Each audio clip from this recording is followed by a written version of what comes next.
All right, we're taking a look at the 25-50K portfolio today. The results, Night Trader started the session, flash move down at the DAX open, and Night Trader got long, hit the profit target really quickly, fast $700, small range really for the day. Market began selling off yesterday. The last, what time was this? This is 14:51, 2:51 Central Time. So, and 10 minutes before the stock market closed, the market sold off pretty hard.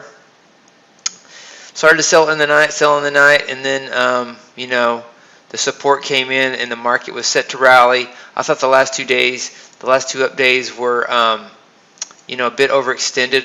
The earlier moves in the week tend to portray more of the truth and the potential for a pullback that should exist in most markets. But this one is supported by the Fed, so it's strongly supported. It's hard for it to pull back.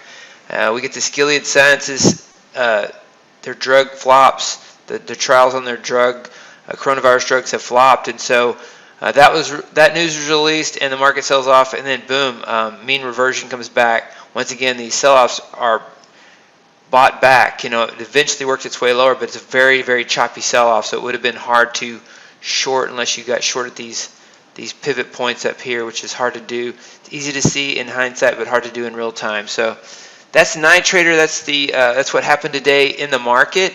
Cobra 3 went long, got stopped out. Market rolled over. It's had two big winners in a row, plus 38.80 yesterday, 38.30, and then plus 1,000 yesterday. Gave some back that last bit of sell-off, and then a loss today.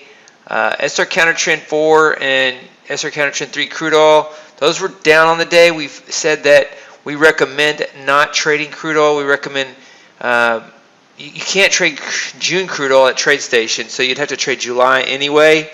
And so you could trade July crude oil, or just don't trade crude oil.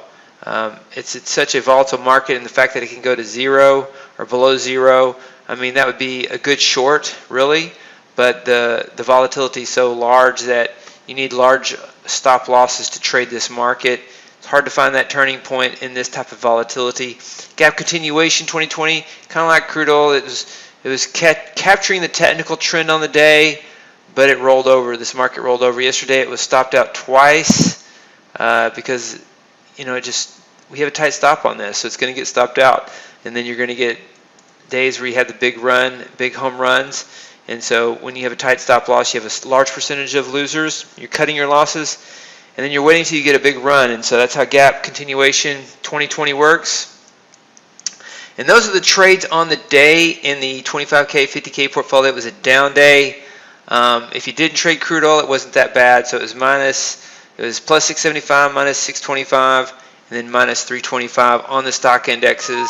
And if you passed on the crude oil trades, you missed out on $1,600 of losses. So that was good. So those are the trades on the day on the 25K, 50K portfolio.